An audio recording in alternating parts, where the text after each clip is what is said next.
Hi hello అండి, అందరికీ నమస్కారం అండి. ఫ్రెండ్స్, ఇప్పుడు అందిన వార్త. ఇక దివ్యాంగులకు అదిరిపోయే శుభవార్త చెప్పిన ఏపీ ప్రభుత్వం అంటూ అప్డేట్ అయితే రావడం జరిగిందండి. అయితే ఇందుకు సంబంధించిన పూర్తి వివరాలు అయితే మన వీడియోలో తెలుసుకుందామండి. దివ్యాంగులకు రాష్ట్ర ప్రభుత్వం ఏం శుభవార్త చెప్పింది ఏంటి అనేది క్లారిటీగా తెలుసుకుందామండి. వీడియో మాత్రం పూర్తి వరకు చూడండి ఫ్రెండ్స్, అప్పుడే మనకి పూర్తి సమాచారం అయితే తెలుస్తుంది. లేట్ చేయకుండా టాపిక్లోకి వెళ్ళిపోదాము. ఇక ఆంధ్రప్రదేశ్ ప్రభుత్వం దివ్యాంగుల సంక్షేమం కోసం ఒక చారిత్రాత్మక అడుగు వేసింది.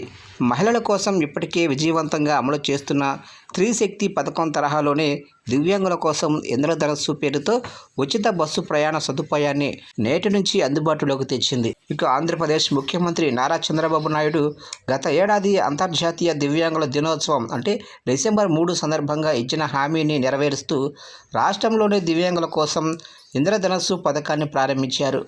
ఈ పథకంలో భాగంగా రాష్ట్ర వ్యాప్తంగా సుమారు 11 లక్షల మంది దివ్యాంగులకు ఉచిత బస్సు ప్రయాణ వెసులుబాటు కలుగుతుంది. ఫిబ్రవరి 24న జరిగిన రాష్ట్ర మంత్రివర్గ సమావేశంలో దీనిపై తుది నిర్ణయం తీసుకోగా నేటి నుంచి ఇది అధికారికంగా అమల్లోకి వచ్చింది. ఇక ఈ పథకం కింద 40% లేదా అంతకంటే ఎక్కువ వైకల్యం కలిగిన వారు ఎటువంటి టికెట్ ఛార్జీ చెల్లించకుండా ప్రయాణించవచ్చు. ప్రయాణ సమయంలో లబ్ధిదారులు ప్రభుత్వం జారీ చేసిన సదరన్ సర్టిఫికెట్ లేదా స్మార్ట్ కార్డును కండక్టర్కు చూపించి జీరో టికెట్ పొందవచ్చు. ప్రస్తుతం విజయవాడ, విశాఖపట్నం వంటి నగరాల్లో సిటీ బస్సుల్లో మాత్రమే ఉన్న ఈ ఉచిత సౌకర్యం ఇప్పుడు రాష్ట్ర వ్యాప్తంగా కూడా ఉన్న పలు రకాల బస్సు సర్వీసులకు విస్తరించబడింది. ఇక దివ్యాంగులు మొత్తం 5 రకాల ఆర్టీసీ బస్సుల్లో ఉచితంగా ప్రయాణించే అవకాశం అయితే ఉంది. ఇందులో పల్లె వెలుగు, ఆల్ట్రా పల్లె వెలుగు, ఎక్స్ప్రెస్, అలాగనే మెట్రో ఎక్స్ప్రెస్ మరియు సిటీ ఆర్డినరీ బస్సులు ఉన్నాయి. అయితే లగ్జరీ మరియు సుదూర ప్రాంతాలకు వెళ్ళే non stop Saptagiri express, ultra deluxe మరియు అంతర్రాష్ట్ర అంటే ఇంటర్ స్టేట్ బస్సుల్లో మాత్రం గతంలో ఉన్నట్టే 50% రాయితీ కొనసాగుతుంది. ఇక ముఖ్యమంత్రి ప్రకటించిన ఇంద్రధనుస్సులో ఉచిత బస్సు ప్రయాణం ఒక భాగం మాత్రమే.